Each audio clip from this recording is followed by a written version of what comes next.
This is the Oukitel K4000 and 4000 Pro I received from AliExpress, and I received it 2 weeks ago, and only today I received the phone, and I see that the phone cannot get inside the case.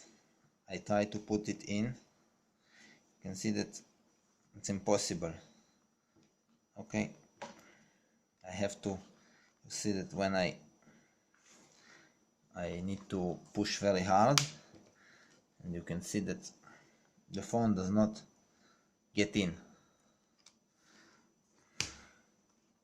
I push it very hard inside, and I cannot put the phone fully inside the case. I can try the other side also. You can see I put it inside, but there are still, the phone does not get in.